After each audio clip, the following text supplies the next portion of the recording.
अस्सलाम वालेकुम, खबर की दुनिया से मैं हूं सैयद आयशा नाज। मैं हूं आपके साथ आमना सज्जाद। अभी आपको आगाह करेंगे कि खौफनाक ज़लज़ले ने मीरपुर आज़ाद कश्मीर में तबाही मचा दी। इस बारे में आपको बताएंगे। L'engagement de nos armées, l'implication des Nations Unies et la nécessité qui est aujourd'hui la nôtre de changer le mandat de la MINUSMA, de pouvoir pleinement intégrer nos objectifs, la lutte contre le terrorisme, la sécurité durable au Sahel, dans les missions que nous nous sommes données à nous-mêmes. Passer la MINUSMA sur le chapitre 7, continuer à engager l'ensemble des armées de la région, réengager toutes les forces de sécurité de la région dans cette lutte contre le terrorisme et engager. Ce sont là autant de situations où le dialogue, la construction de solutions politiques sont la clé du succès. Ce courage de bâtir la paix, c'est celui que nous avons vu ces derniers mois à l'œuvre de manière inattendue, insoupçonnée au Soudan, grâce à la force du peuple soudanais, grâce à la capacité de dialogue entre l'armée et le peuple, grâce au travail, là aussi, de l'Union africaine, Kashmiri leaders are now somewhere in jail in India. We know that young people, boys have been picked up. De bâtir la paix qui est aujourd'hui requis. We know that the hospitals are not functioning. Le président Zelensky a amorcé des premiers pas. One of the members le président Poutine a su lui répondre. Des progrès ces dernières semaines ont été faits. Nous connaissons là aussi notre horizon et les prochaines étapes. His relative suffers from dialysis, has kidney problems, so has to have dialysis, and he's fearing for his life. À bâtir sur le terrain, so basically, une paix durable. My whole point dans les prochaines semaines, nous aurons ainsi un sommet en format Normandie to highlight this. Des chefs d'État et de gouvernement. This is unprecedented. Sur 8 million people in an open la question qui nous est à chaque fois posée, c'est comment recréer un cadre de coopération efficace entre États. Et je crois que c'est possible. Je ne crois pas que les problèmes qui sont aujourd'hui les nôtres ne se règlent dans la dilution des responsabilités et en quelque sorte un mondialisme qui oublie les peuples. And which gave the right to people of Kashmir the right of self-determination through a plebiscite to decide their destiny. That right has been given to the people of Kashmir. For 70 years, this plebiscite never took place. And then unilaterally, this BJP government tout à la fois l'amour de la patrie et l'aspiration à l'universel. Je crois très profondément dans la souveraineté, en tant qu'elle est à la fois l'autonomie pour soi-même et la nécessité de coopérer. Ce qu'il nous faut aujourd'hui, c'est réinventer ce que j'ai défini dans mon dernier discours devant vous comme un multilatéralisme fort.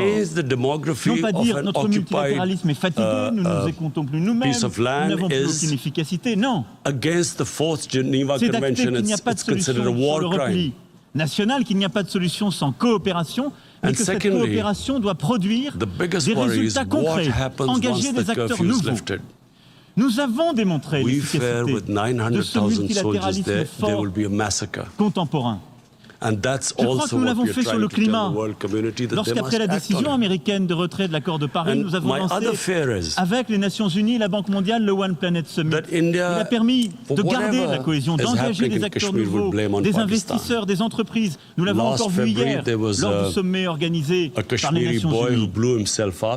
En engageant des acteurs nouveaux, en créant la dynamique, en résistant au délitement. Et à cet égard, la ratification russe annonçait hier de ce même accord signe une forme de réussite de ces débats. Parce que nous avons su engager sur de nombreux sujets des coalitions. C'est le même multilatéralisme fort, pragmatique que nous avons adopté pour lutter contre le terrorisme sur Internet. Par le processus d'Aqaba, l'appel de Christchurch le 15 mai dernier à Paris. Je veux saluer ici l'engagement du roi de Jordanie et de la première ministre de Nouvelle-Zélande. Hier, nous avons marqué une avancée. 50 pays ont rejoint cette initiative. Des plateformes se sont engagées pour prendre des protocoles opérationnels et retirer les contenus terroristes. Nous irons encore plus loin. Mais nous avons une réponse concrète, véritable. That we didn't want escalation between two nuclear armed countries. It was taken as a sign of weakness, how we were scared of the might of India. Partenariat pour l'information et la démocratie. Il nous faut maintenant l'inventer en matière de sécurité. La grande difficulté qui est la nôtre aujourd'hui, c'est que nous ne savons plus stabiliser un monde de plus en plus conflictuel, alors que nous sommes sortis d'un duopole dans lequel nous avions vécu pendant des décennies. Nous n'avons plus vraiment les garants en dernier ressort de nos équilibres profonds. Alors les désordres se sont installés.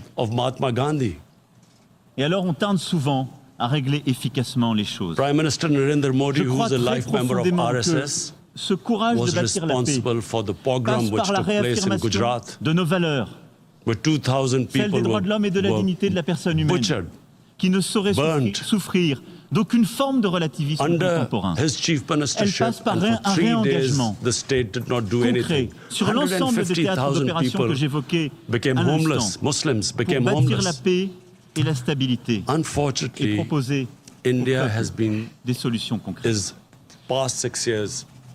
Courage de la responsabilité ensuite. Sur beaucoup des défis qui sont les nôtres, quand nous parlons des biens communs contemporains, du climat, de l'éducation, des inégalités, nous pouvons dire que nous savons, nous voyons.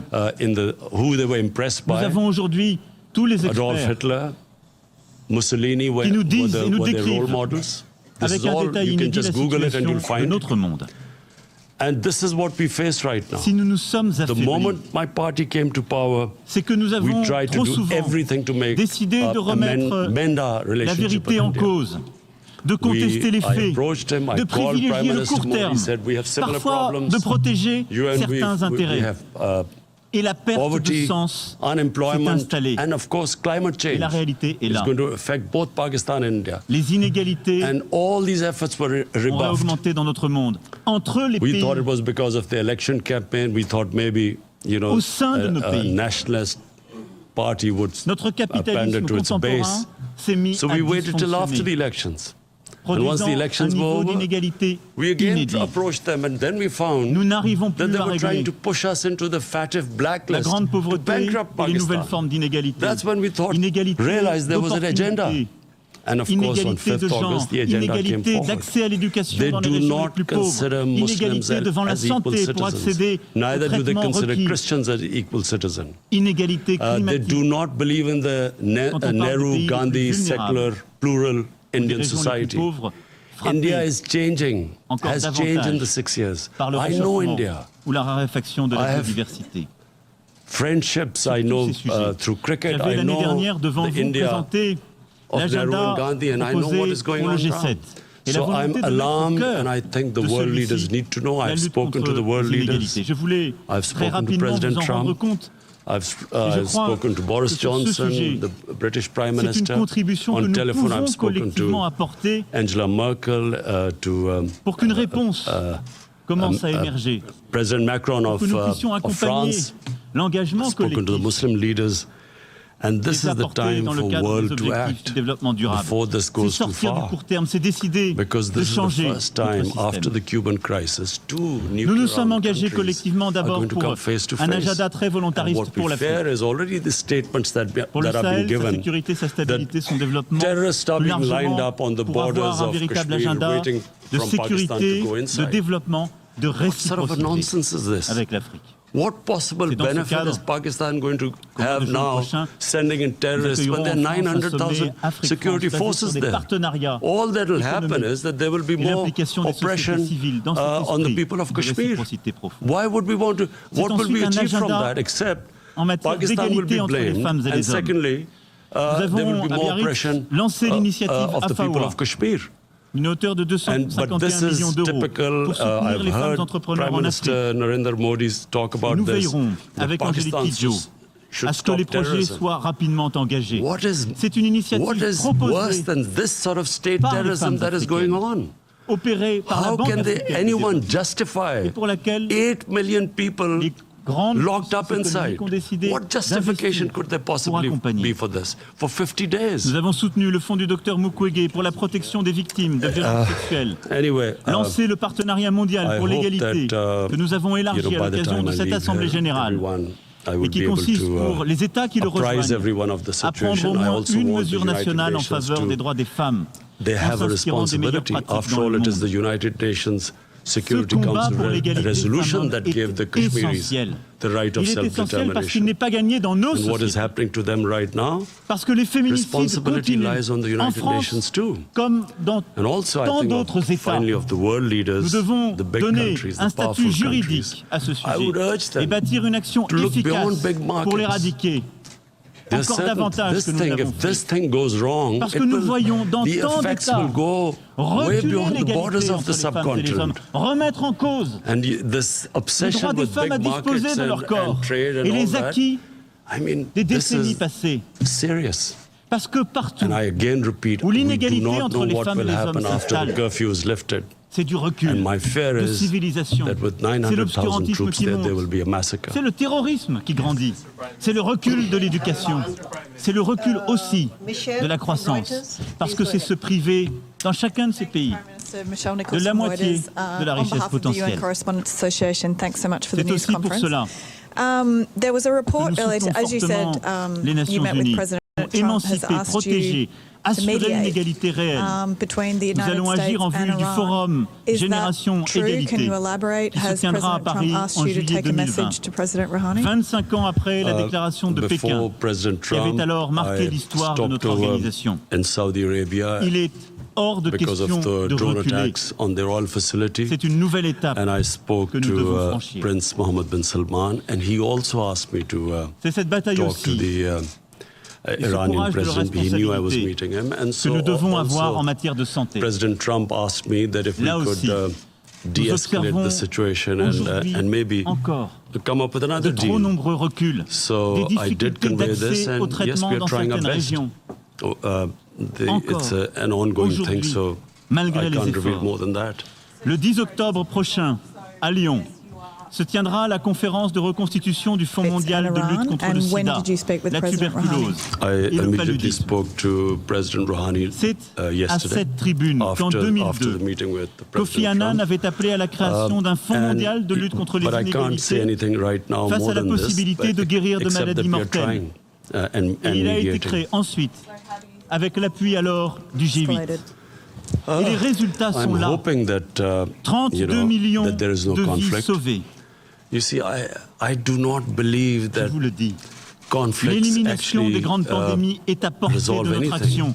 Il s'agit de sauver 16 millions de vies dans les années qui And viennent. here's me on Il record s'agit saying that I simplement was de anti dire this. que plus personne ne peut The whole comprendre war in que Afghanistan pour des and raisons Pakistan financières, becoming part of this que war. pour des raisons And I was told d'inégalité, both times il that look, soit the war in aujourd'hui Afghanistan will be impossible over in a few weeks, d'accéder à and des Pakistan will traitements only be involved in it for a few pour weeks. prévenir ou guérir So, de 19 telles years down the maladies. line, we have a situation. D'empêcher Again, by the way, we are still que ces hoping. maladies I've spoken regagnent to du President terrain. Trump. C'est We are pourquoi trying il now nous faut to à Lyon 14 get the milliards de talks dollars. restarted Nous between avons Taliban 3 and the semaines Americans. And et nous hopefully, mettrons if toute notre énergie the deal pour que, is à signed, nouveau, which was le Fonds almost mondial about to be soit au signed, rendez-vous de notre ambition. then I would try and meet the Sur le Taliban climat, to convince them to enfin. talk to the Afghan government then. Car c'est là aussi Because une until lutte now, that's where the hitch was. contre les inégalités. Taliban Et c'est un des sujets talking sur to the lesquels Americans, but not to the le Afghan courage de la government. responsabilité So we doit are very. s'illustrer. So Pakistan is Au fond, affected by this. Il y a un By all paradoxe the turmoil constant en in matière Afghanistan, we climatique, desperately want auquel there nous to sommes be en peace, train also for the sake collectivement of de nous people of habituer. Afghanistan. Also, Au fond, on a this donné un would be cadre a tragedy à for l'impatience de notre not just jeunesse. Pakistan, but I On lui mean for donne la all possibilité de s'exprimer. developing On lui dit, on countries vous entend, with c'est their formidable. Et de l'autre budgets côté, being affected on continue if encore this trop war souvent à faire comme avant. takes place and the oil Cela ne prices tiendra shoot pas. up. It's going to cause much Cela more ne tiendra poverty, pas. so we'll try our best in both cases. Je veux ici saluer l'engagement du secrétaire général des Nations Unies et vous dire qu'en matière de lutte contre le réchauffement climatique et de la biodiversité, il nous faut passer plus fortement encore aux actes concrets. et changer en profondeur notre organisation collective, le système lui-même. Pas chercher à le compenser, à le corriger, le changer nous-mêmes, avec l'ensemble de nos investisseurs, de nos entreprises, de nos sociétés. D'abord, revoir à la hausse nos ambitions. C'est essentiel si nous voulons avoir une chance de limiter la hausse des températures en dessous des 2 degrés d'ici la fin du siècle. Pour cela, il faut agir en 2020. En Europe, nous devons prendre en 2020 les décisions qui s'imposent en matière en particulier de taxation carbone, avec un vrai prix minimum rehaussé, avec une taxation aux frontières. Si nous n'avons pas convaincu certains partenaires de suivre cet agenda, ces décisions courageuses s'imposent. Et c'est maintenant. Il nous faut engager plus largement l'ensemble des pays dans une stratégie de neutralité carbone 2050. Plusieurs ont rejoint cette coalition. Le président Pinera l'a présenté à l'instant devant vous. Nous devons continuer de convaincre, d'engager sur cette indispensable stratégie. L'Inde vient d'indiquer sa volonté de rejoindre cet agenda et cette coalition. Je sais tout le volontarisme aussi de la Chine en matière climatique, si important ces dernières années. Je sais qu'ensemble, si nous nous engageons sur la neutralité carbone, nous pouvons en profondeur changer les choses pour être au rendez-vous de nos objectifs. À ce titre, la COP25 au Chili, puis la COP26 qui se tiendra en Europe seront des What would your expectation or hope be? La deuxième chose, c'est de remettre en cohérence nos agendas et nos actions. Je l'ai dit hier. Mais nous ne pouvons pas dire on fait tout formidablement bien, rassurez-vous, et continuer dans tant de pays à être dépendants du charbon. Il faut que chacun, avec les contraintes qui sont les siens, en ayant l'aide de la communauté internationale, les bons financements, en respectant chaque composante de nos sociétés, bien sûr, mais il faut que chacun s'engage sur une stratégie de sortie du charbon. Il faut ensuite que les grands pays de ce monde arrêtent de financer de nouvelles installations polluantes dans les pays en voie de développement. Nous continuons encore aujourd'hui à avoir du financement export et des projets dans tant de pays financés par des pays développés qui consistent à ouvrir de nouvelles structures polluantes. Et en quelque sorte, à dire aux pays en voie de développement, à dire aux pays les plus pauvres, vous, le changement climatique, ça n'est pas fait pour vous. Vous pouvez continuer à polluer. C'est bon chez vous. C'est incohérent, c'est irresponsable. Soyons lucides avec nous-mêmes. Nous devons engager l'ensemble de nos banques de développement, comme nous avons commencé à le faire dimanche, vers une réorientation des financements vers les énergies renouvelables partout. Parce qu'en Afrique, en Asie, sur le continent américain, dans le Pacifique, l'avenir de la production énergétique, c'est là aussi de sortir du charbon, de ne plus dépendre du charbon. De la même manière, il nous faut bâtir un fond climat à la hauteur de ces ambitions. Le rendez-vous est dans quelques semaines, là aussi à Paris, pour la reconstitution du fonds climat. Et j'en appelle à nos grands partenaires sur ce sujet pour qu'ils apportent leur financement indispensable. Nous sommes plusieurs à avoir déjà doublé. Engagez-vous. C'est décisif. Et sur ce sujet de la cohérence, comme je l'ai dit hier, nous ne pouvons plus avoir des stratégies commerciales d'ouverture libre-échangiste qui n'intègrent plus dans leur propre agenda l'objectif climatique. Elles doivent se conjuguer. Je crois à l'ouverture et au libre-échange, mais je ne crois qu'au libre-échange raisonné. Il doit intégrer l'objectif zéro carbone et zéro déforestation.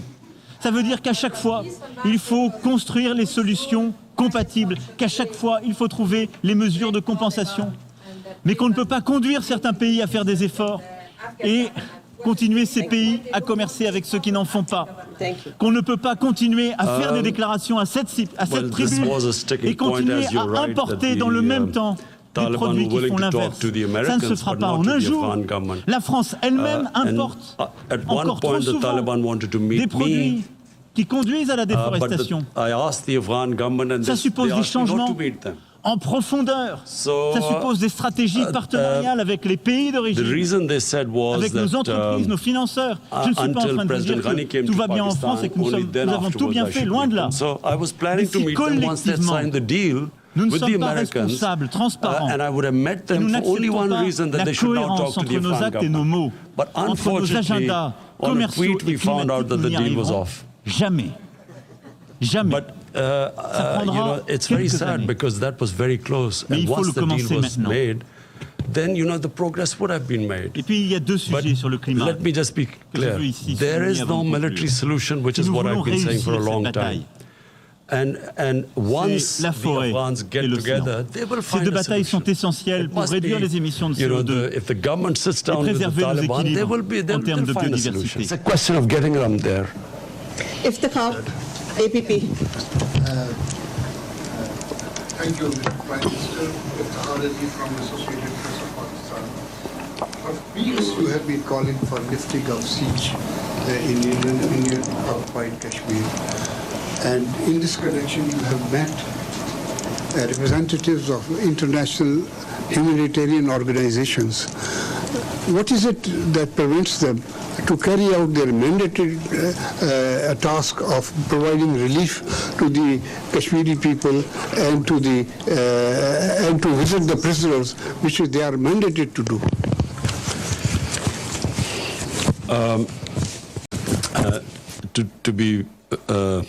To be absolutely frank, I am a bit disappointed by international community.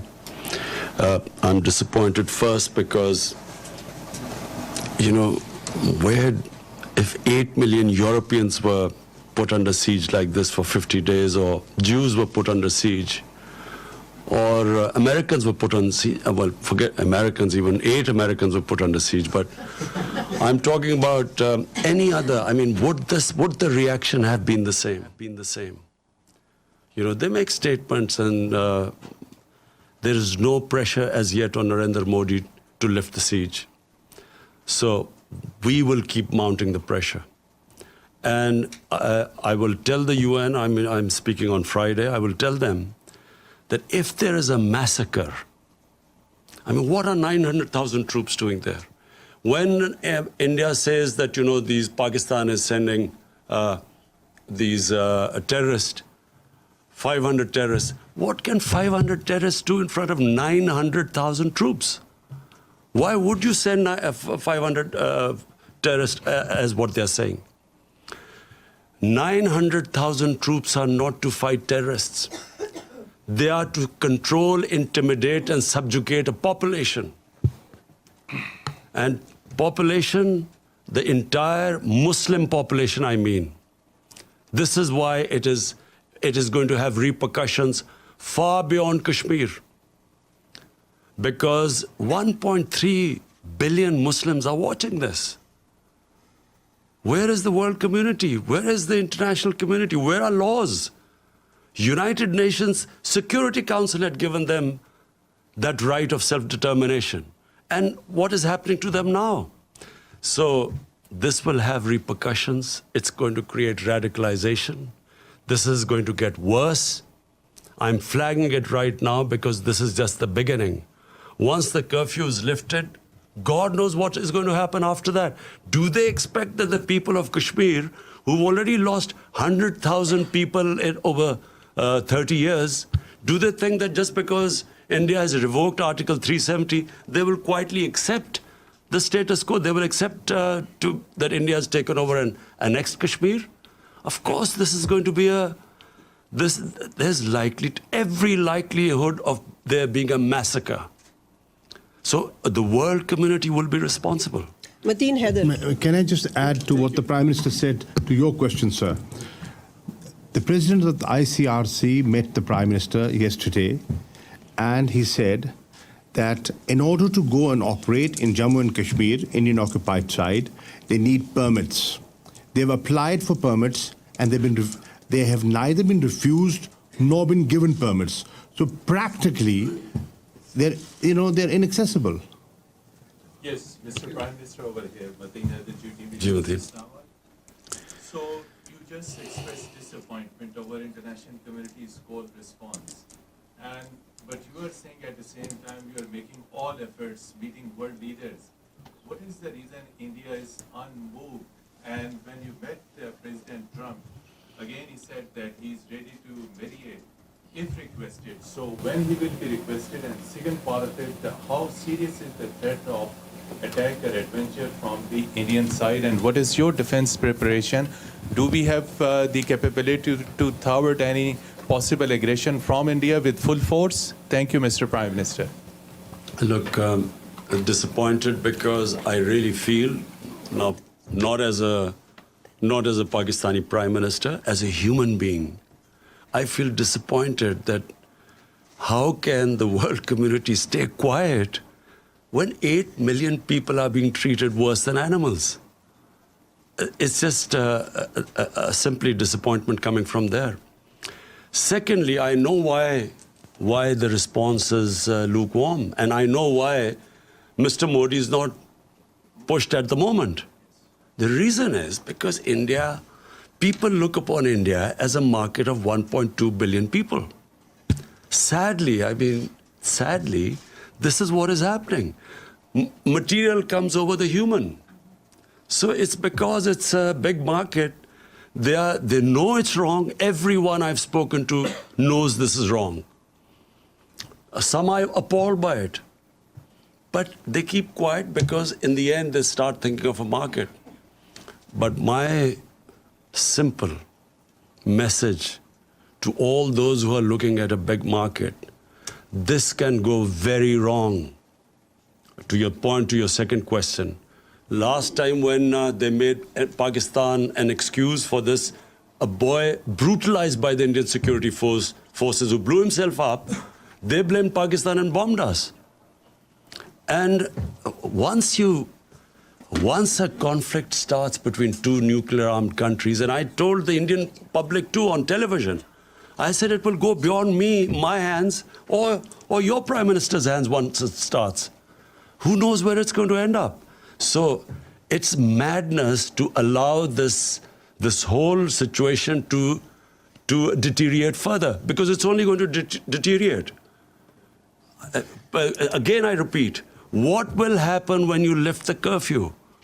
What is going to happen? What do they think that the Kashmiris, after how they've treated them, are they going to quietly now accept India, that India has taken over Kashmir and they'll accept it?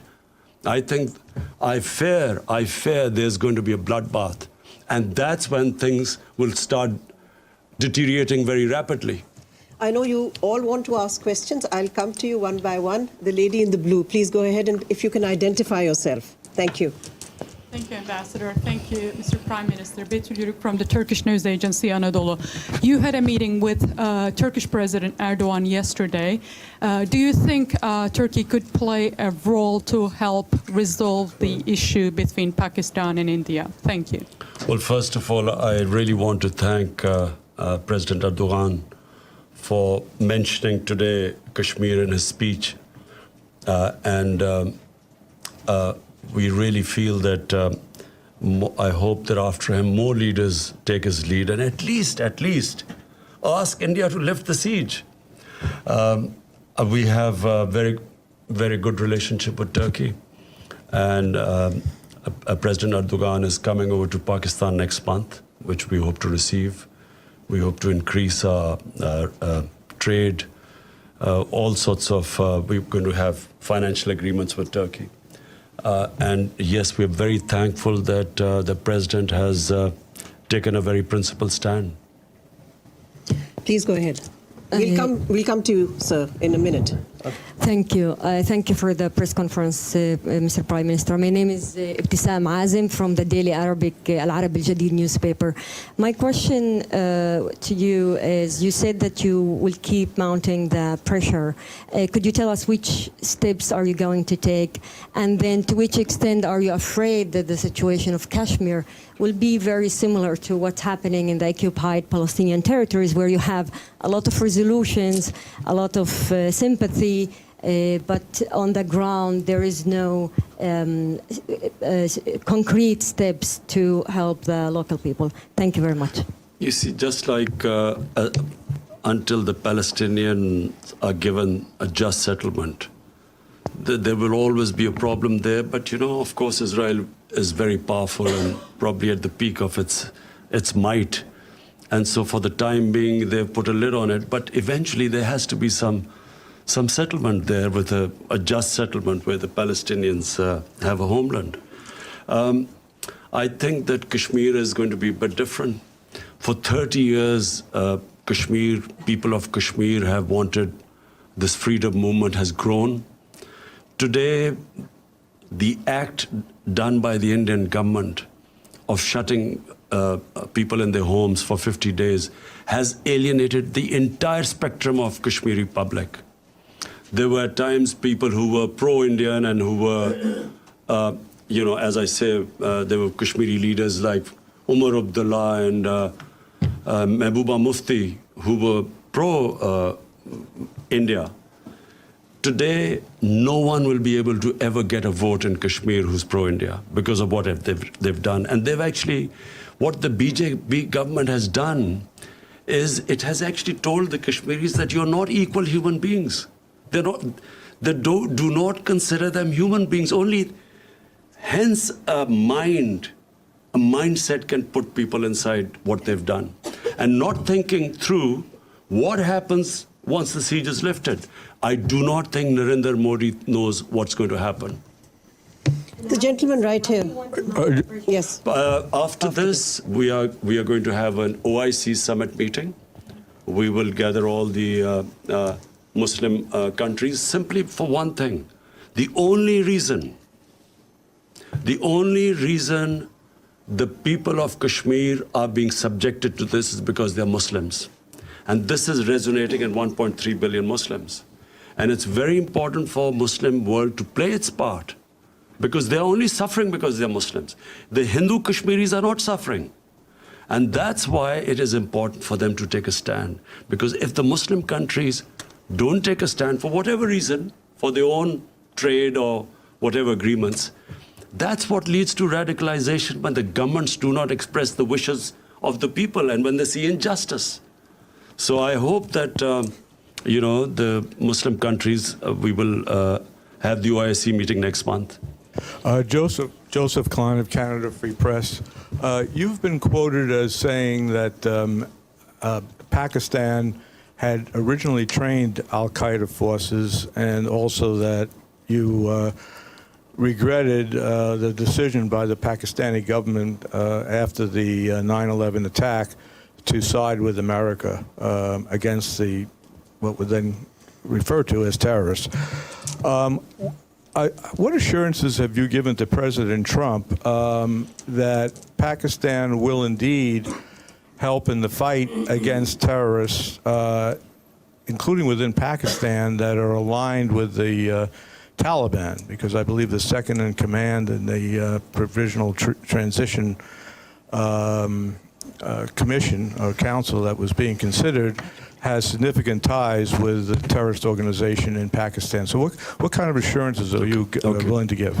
Let me, what I said, and let me explain it in the exact context which I spoke. 1979, the Soviets invaded Afghanistan. 1980-81, the Americans decided to back Pakistan, back the freedom struggle in Afghanistan. And in 80s then, jihad was declared against the Soviets, and Muslims from all over the world were invited to participate in the jihad, means a freedom struggle for Afghanistan against the Soviets. Amongst them were Al-Qaeda, all these different organizations, Mujahideen groups, all arrived in Pakistan to defeat the Soviets in Afghanistan. And of course, Pakistan trained them, but they were funded by the Americans, by the Western countries, because all the Western countries backed the Afghan Jihad. So my whole point was that then Mujahideen, who were doing, the Russians would call terrorism, but then we would call them freedom fighters. They were trained in the art of guerrilla warfare, which the Russians called terrorism. And so when the Soviets left, my whole point is that the United States also packed up and left. And we were left with the groups. So I was just explaining how come when they talk about Pakistan having these groups, this is how we ended up having the groups. If it would have been, which is what we hope now, we hope that there's a proper transition from Taliban, from when the Americans pull out of Afghanistan. We hope there's a transition to a proper political solution rather than just packing up and going as happened in '89. There will again be chaos in Afghanistan. So my whole point is that when they left, chaos happened in Afghanistan. Pakistan had the fallout. We were left with these groups, all dressed up and nowhere to go. And we were blamed in the end. After 9/11, when the same groups from Mujahideen turned into terrorists, Pakistan was blamed for it. We were given the job now to clear this up. And we ended up losing 70,000 people from 2003 onwards. And so my whole point is that either we should not have participated in the Afghan Jihad. Once we had participated, then we should not have been part of the American war on terror, because they turned the people who we trained against the Soviets and foreign occupation. When the Americans occupied Afghanistan, they turned on Pakistan. Azim Mia and then Jahazeb of ARY. Azim Mia, please go ahead. Mr. Prime Minister, now you have met President Trump, so he has met Modi also. He has met him on both sides, and looks like he has got a tilt towards India. So that's one option. Secretary General says that the resolutions on Kashmir were not under Chapter 7. So according to the procedure of the Secretariat, Chapter 6 resolutions are non-binding. And in all that kind of a situation, what are the options left, except appealing to the international community? Because the international community looks like that right now, in the face of Indian-American alliance, things are getting bad. So what procedures you are going to adopt, and what is your approach, and where are you heading? Thank you. Azim, did you say I begged President Trump? No, you met President. Oh, thanks. I've never begged from anyone. So I have met, and I apprised President Trump exactly of the situation, and I have told him, like I have told you, the gravity of the situation. This could go serious. Look, intelligent human beings start thinking ahead. I mean, you have to think of the hope for the best, but you should be prepared for the worst. The worst scenario in this is unthinkable. Normal human beings do not think of that. And so therefore, it is my job to tell them, in my opinion, things will deteriorate. We will keep them apprised. At least we have informed the world community what's going on. And as time goes on, and I fear that this is going to end up in a massacre, at least we will be able to tell the world community. And if India blames Pakistan for this, then at least the world would know about it. Previously, it was anything that happened in India. Look, what has been going on in the past? After 9/11, you used that magic word, Islamic terrorism, and all humanitarian rights were waved aside. You could do whatever you like with the people, provided you could term them as Islamic terrorists. And this is exactly what Narendra Modi is doing. This near genocide which he's about to commit, he's blaming it on Islamic terrorism, hoping that he'll get away with it. And that's why it's important for us to communicate with the Western world. And civilized world and tell them what is happening. That's why we're telling them, send your own observers and find out what's happening. If India has nothing to worry about, and guess what the excuse of shutting down, putting people under curfew and shutting them in their houses for 50 days, the excuse is that this is to develop Kashmir. This is for prosperity of Kashmir. This is what the Narendra Modi position is. So it's important for us to tell the world, and I know now, I'm satisfied that at least everyone knows. I've apprised all the major world leaders of the situation in Kashmir. The follow-up question is... No, Azimia. No, Azimia. No, there are other people who want to ask a question. Go ahead, Jazeb. Thank you, Ambassador Malia. This is Jazeb Ali from Airline Institute, Pakistan. Prime Minister, like President Trump, Secretary General of the United Nations also offered to mediate between India and Pakistan on Kashmir issue.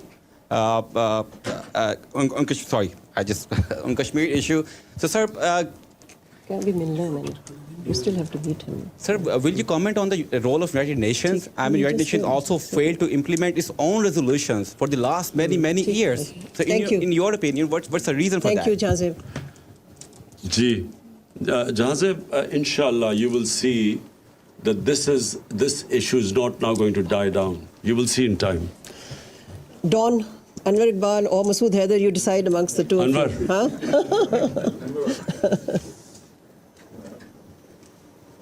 Sorry.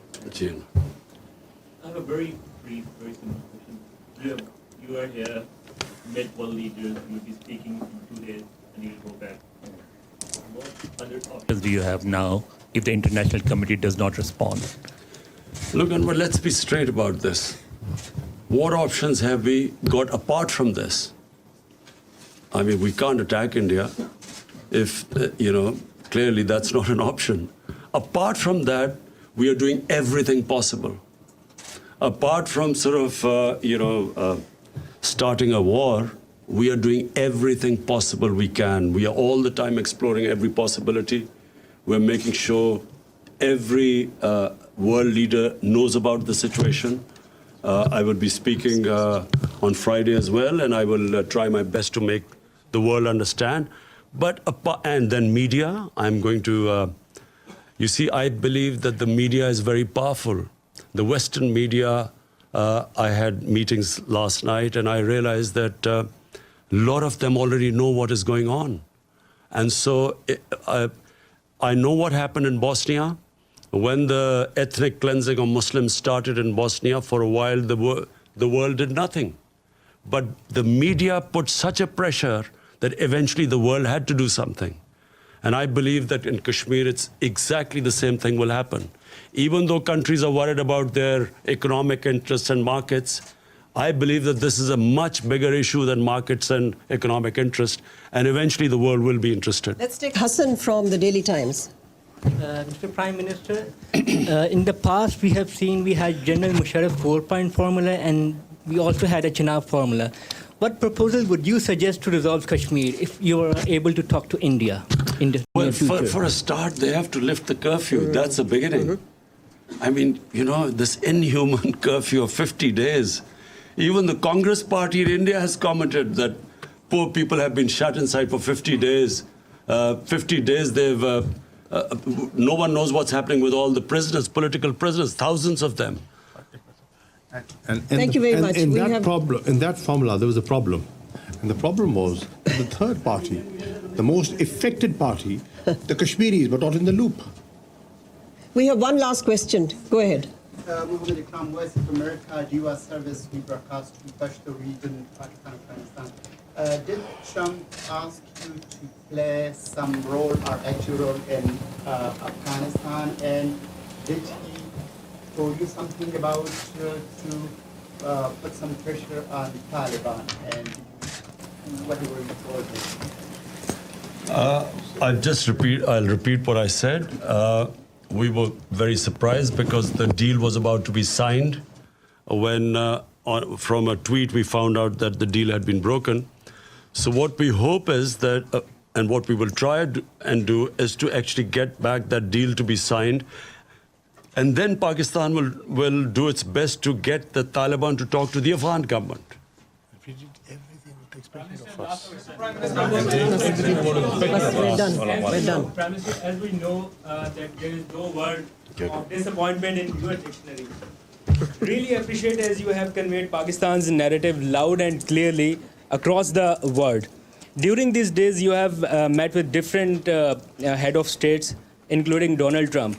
Now, in your opinion, what they are thinking and how much they are convinced? If no mediation, then what next? Look, the disappointment is not because I think that people of Kashmir, I feel that what Narendra Modi has done, he has boxed himself into a blind alley. There is nowhere for him to go from now onwards except a general massacre of people of Kashmir when the curfew is lifted. There's no other way for him to go. So I feel that from now onwards, and I know that the people of Kashmir for 30 years have been fighting for their independence, and 100,000 have lost their lives. They have lost fear of death. When a population, and you're talking about not few thousands, 8 million people, when they lose fear of dying, and freedom becomes much more important than living a life of a slavery, I don't think that he will be able to stop this now. I think the momentum will gain pace. So I'm not disappointed about where it is headed, because I know that this will eventually now end up in freedom for people of Kashmir. What I'm disappointed is that for some reason, countries put their economic interests ahead of human beings. This is the same with climate change. Countries, because of not wanting to lose their growth rate, do not realize that what impending disaster this climate change is bringing to the world.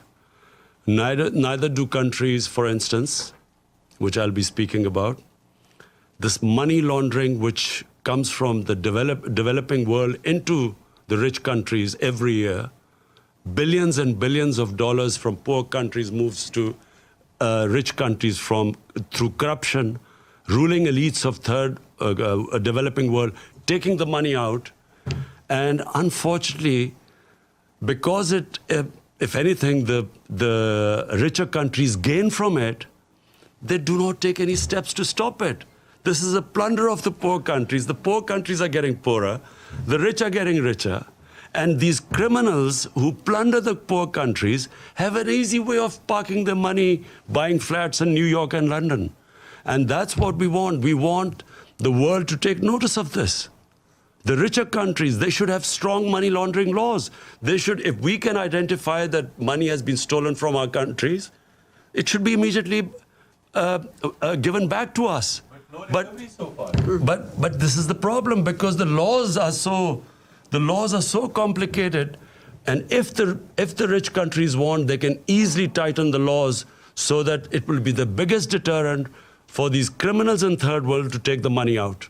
Thank you. Thank you very much. Last question. Thank you. New York में वज़ीर आज़म इमरान खान जो कि press conference कर रहे थे कश्मीर